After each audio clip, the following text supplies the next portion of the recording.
Doc 的言，您如何理解腔调这个词儿？ Individualization or personalization is something very important to my life. I understand living and personalized and individual life as something that helps you to express your own personality and to form your own personality, also to give others an impression about your own personality, but always in combination with respecting other personalities and other individualization as well. So it's something that you can choose in order to become your own person, but it needs to respect others. I believe we at Porsche are giving our customers and our fans the possibility to contribute to their individualization, to their personalization, because our product is something that is very unique, very special. 什么是腔调？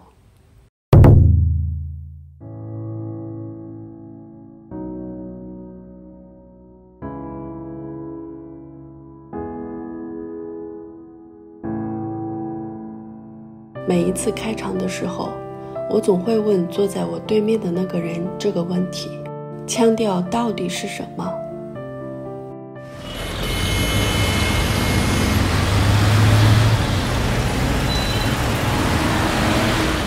有时也觉得太为难你，这似乎不是简单几句话就可以回答的问题。有时却又觉得，正是这个略显突兀的问题，让我们在那一刻亲近了起来。 我真正了解了你眼里的自己是什么样的。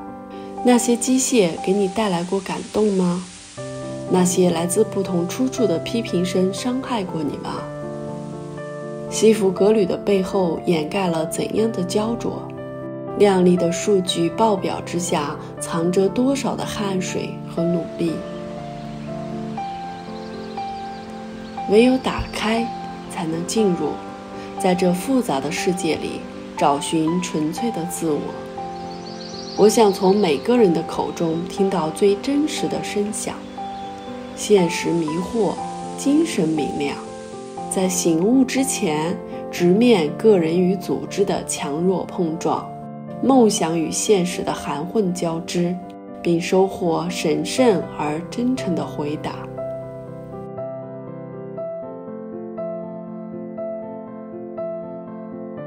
你是浪漫或者理性，都有道理。我们选择了同一条路，只寄望在这一刻理解并肩。无论外界环境怎么变化，都不要失了自己的腔调。唯有富有腔调的生活，值得一过。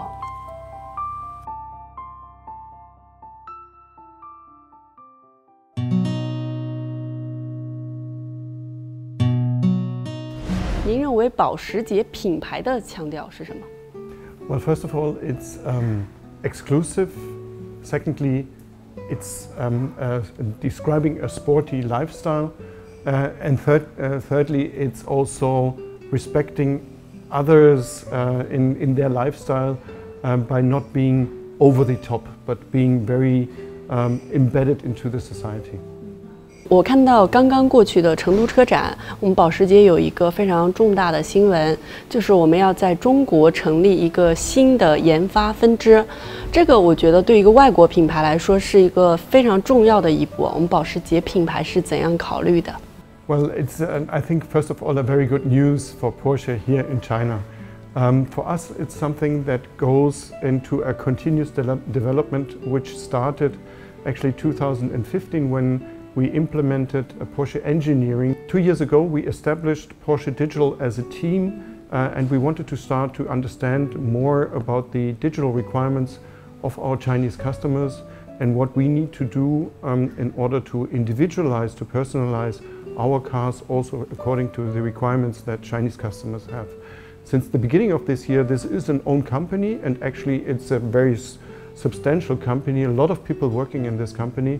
I think the next logical step is that we are even taking more into consideration in R&D what is specific to the China ecosystem, to our Chinese customers, and what kind of product we have to develop not only on the digital part but also on the car itself in order to suit the wishes and the necessity of personalization, individualization of our Chinese customers.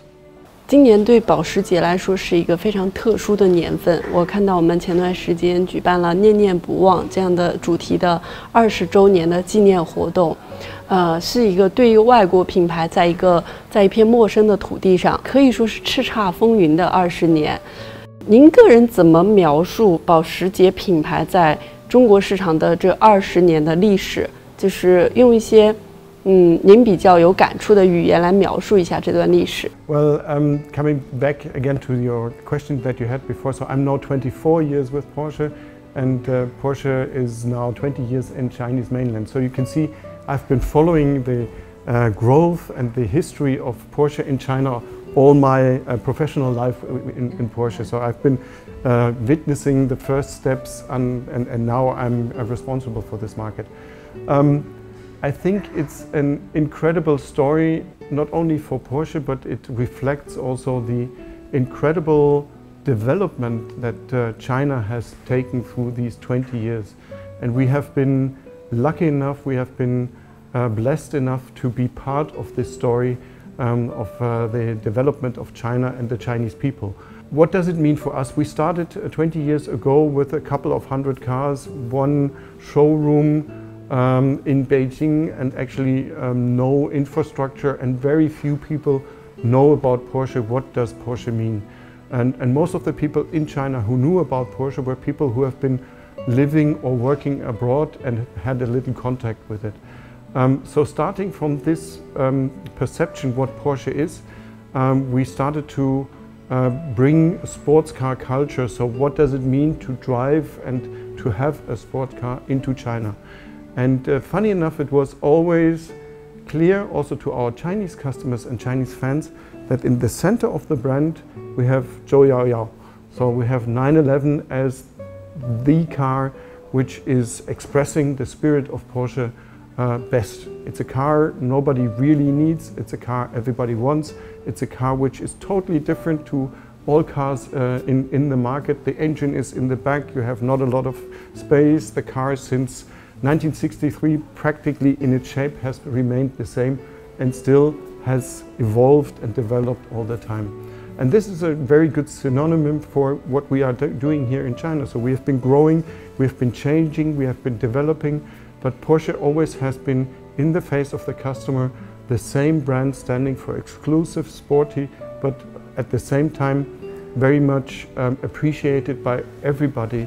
And what I do see now after 20 years that the understanding for our two-door sports cars like the 911 for the core of the brand, besides the good sales that we have on our SUVs like Macan and Cayenne, and also the limousine like Panamera, has been growing so much. So people appreciate what the brand of Porsche is, and I believe we are just in the beginning of a further very successful story of Porsche in China. 我觉得严 Sir 应该是对我们这个栏目的名字非常有共鸣啊，每一个问题都能紧扣主题，谢谢。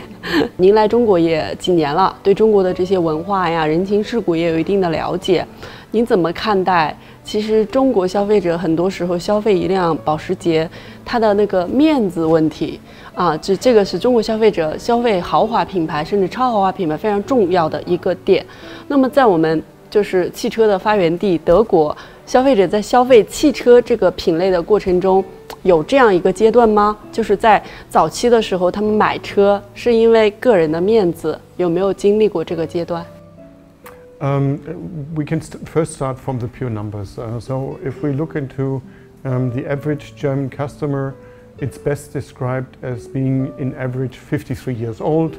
80% of our customers are male, only 20% are female. Now looking to China, completely different.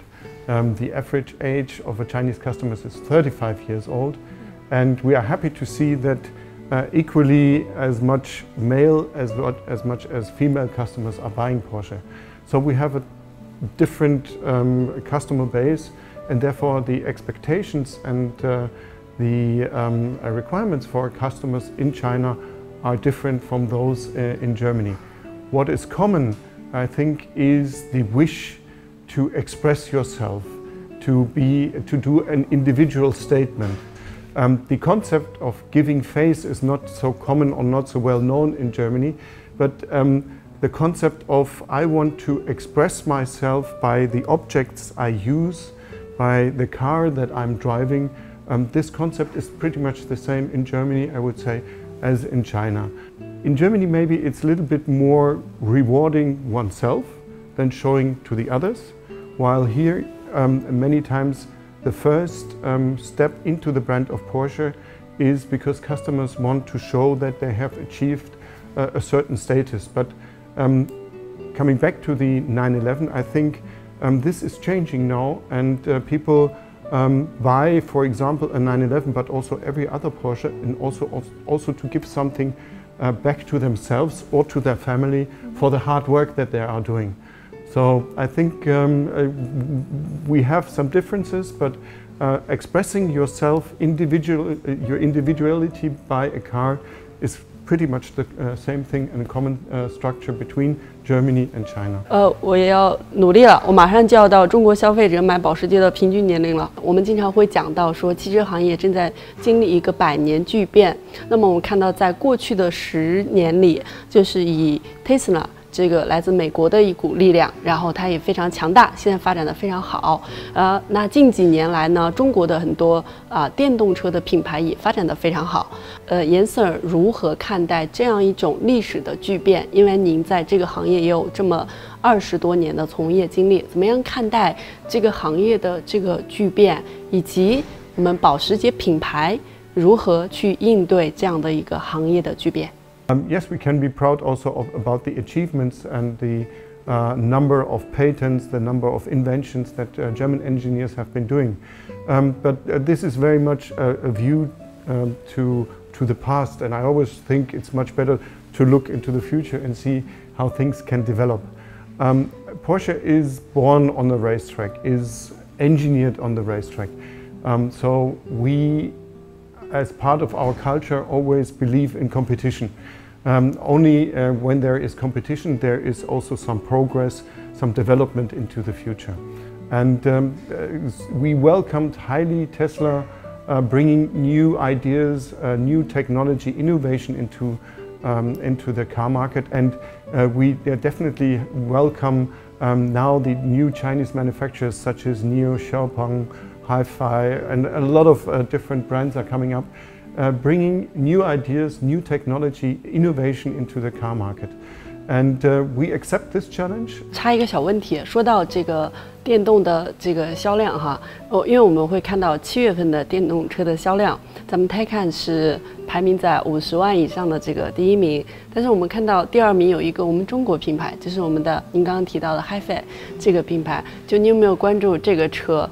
您怎么看这个车？ 可以随便聊聊，也可以不剪进去都 OK。Absolutely no need about it. We have been in contact with Hi-Fi since the last 2.5 years, regularly exchanging on what is their ideas, what is their development, and we have been following very closely how they develop their new car, and we are happy to see that they are now on the market and having also quite substantial success. They are competing in a segment which is away from Taycan, so we don't have any direct competition, and we are highly esteeming how they build up the car, and especially with the very big screens and the very good internal environment in the car.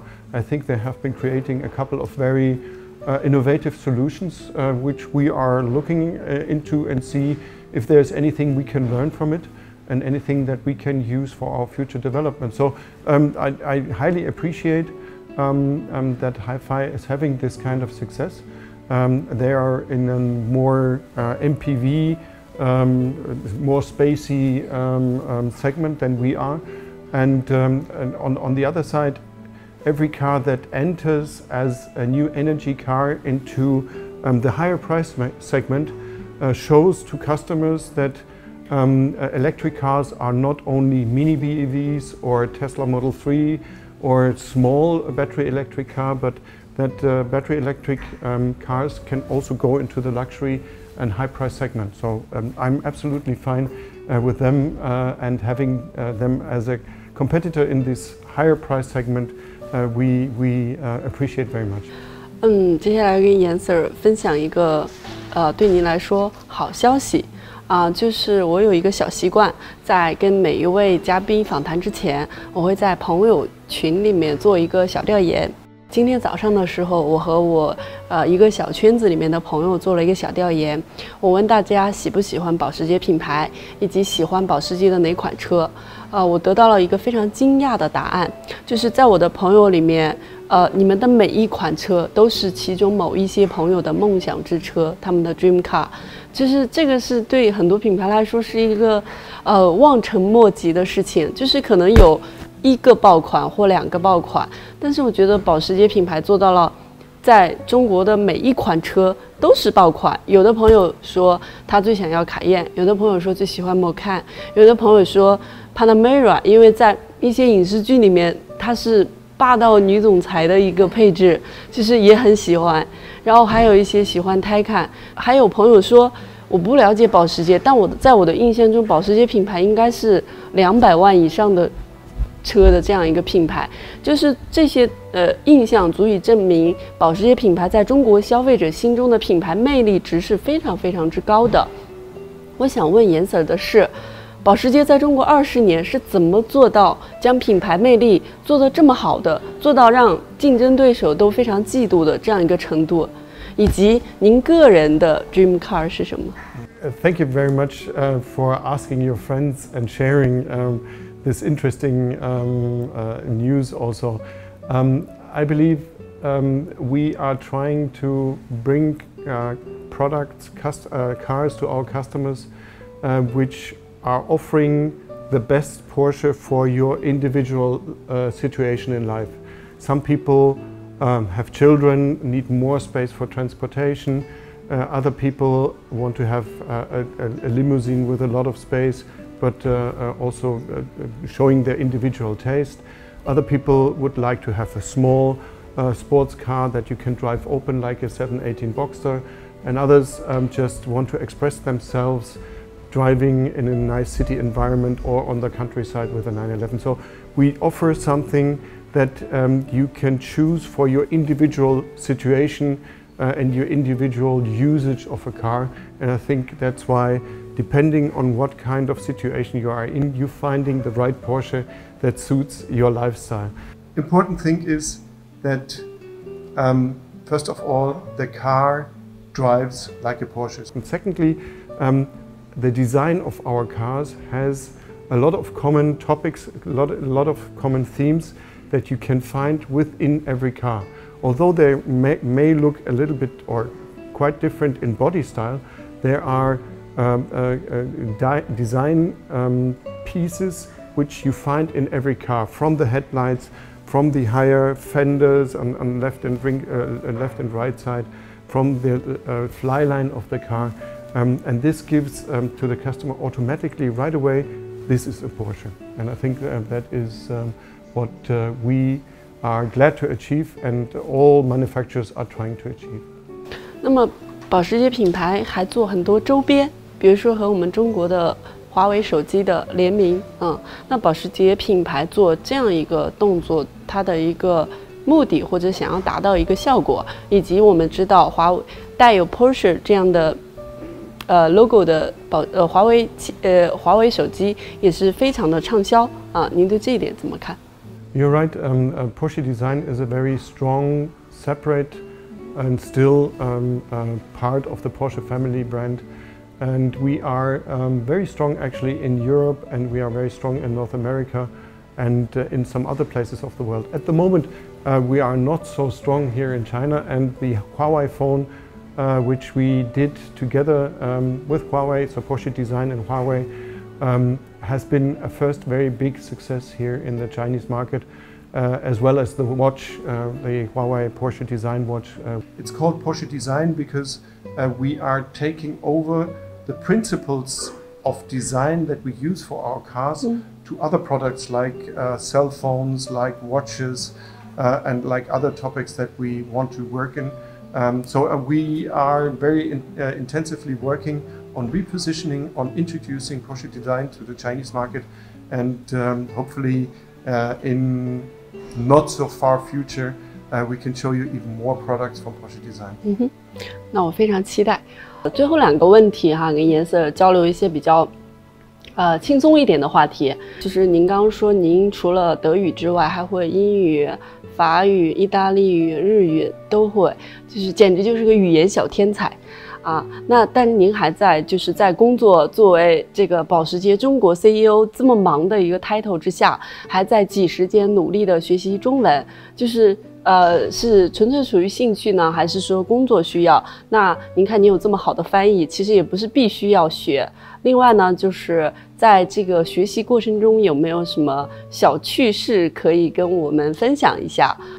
Well, to understand a little bit why I have this close connection to languages, I need to share a little bit of the background of my life. So I was born in Western Africa, and being very small, I got into contact with English language because all the neighbors were speaking English language.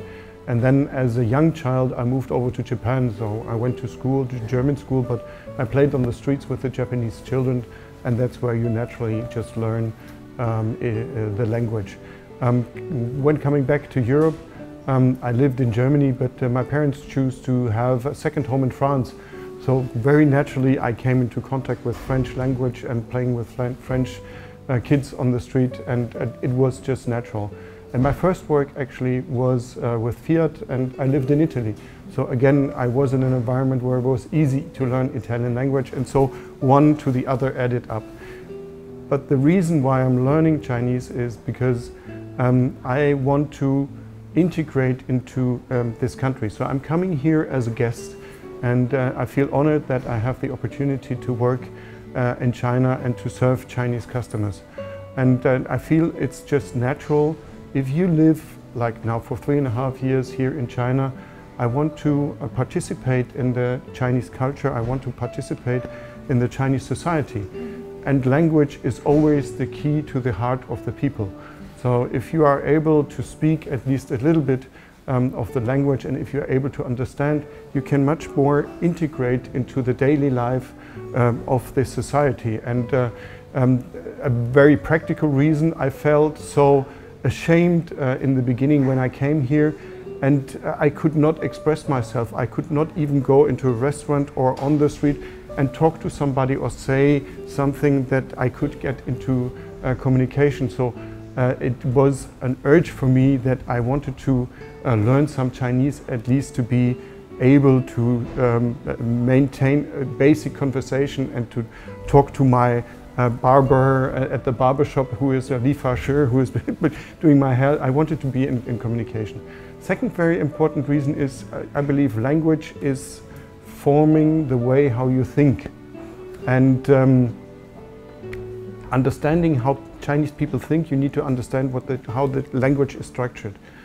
And now having some knowledge about Chinese language, I do understand also sometimes the English that my colleagues is talking to me, because it's based on many rules of the Chinese language, like our English maybe has some elements of German. So it helps me also to understand when people are talking in English to me, to understand what they are actually telling me. So I really like this. Funny story, well, obviously in the beginning, many times when I tried to speak Chinese, people were not expecting me to speak Chinese. And perhaps also what a fine butai how. So they looked at me and then what ting budong. And I felt like I have tried to speak, and like, but many times it was they wouldn't expect me to speak Chinese, so they thought like he's saying something in strange words. And the very first time I went into a hot pot restaurant with my wife, and we ordered, because we couldn't speak very much Chinese, we want to have 2 hot pot. And he looked at me, no. Yes, we want to have 2 hot pot. Later understand, this is 8 in Chinese. But for German, this is 2. So I said I would, and she always said, no, you don't want to have 8 hot pot. 文化差异。So this is also helping to understand how differently we interact. So I really enjoy, and it's hard for me here working in this company because all our employees speak English. Many of them speak German, and so in my daily life I have very little opportunity to speak Zhongwen, but I try to challenge every now and then my colleagues, and I like to hear and listen to what my colleagues say in Chinese, because then I can see how much I can understand. 其实最后有一个非常重要的问题没有问，就是我非常好奇严 Sir， 就是他的这个中文名就是仅仅是音译吗？还是有一些特殊的含义在里面？Before coming to China, Jojo as well as my assistant were thinking about what would be the right Chinese name for me, and as Jens is my first name, the most similar one to Jens was Yen, so that was the first part. Bo was because I have the doctor degree, so they put it next to it. Now Yu is special and very different. My last name in German is Puttfalken, which means in a dialect of Germany, somebody who works against the water, so build up a dam. And so the reason then the idea was what could relate to Chinese history, and I understand that there was an ancient lord or an ancient ruler in China called Yu, who was protecting his people by building a dam. Yeah. And so we thought, like, instead of just having something that sounds quite similar, we take this in order to form then Yan Bo Yu. 其实我非常羡慕你们外国人，就是你们可以自己选喜欢的姓，而我们不能。所以您是我们的大鱼考了个博士，就是跟您聊天非常非常的开心。但是天下没有不散的宴席，我们现在访谈就到这里就告一段落了。非常感谢，非常感谢 ，Thank you，Thank you， 谢谢。在中国市场，保时捷品牌是一个特别的存在，不分年龄，不分性别，不分身份地位，似乎没有人不爱它。即使两个人在现实生活中天差地别，但他们的 dream car 都可以是保时捷，这该死的品牌魅力。在和严博士聊天的过程中，我时时刻刻都能感受到他的谦逊与自在，他向我们展示了一种温和的力量感。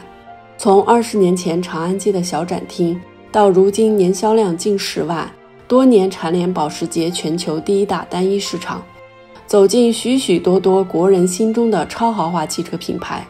在保时捷工作了24年的严博士都身体力行着保时捷极富魅力的品牌形象。更加难能可贵的是，面对来自新时代的新生品牌挑战，他可以大方地祝福对手，也会真诚地赞誉竞品。这个时代的傲慢无礼与他们无关，这就是保时捷的腔调，不可复制的品质。许多人说时代变了，品牌力不再重要了，硬核的产品才是王道。但我认为这句话只对了一半，硬核的产品必不可少，但品牌的魅力在这个时代同样愈发重要。如何塑造一个像保时捷那样富有魅力的汽车品牌，依然是每一个新入场者的必修课，而且这门课一定要认认真真的修完，一点也逾越不得。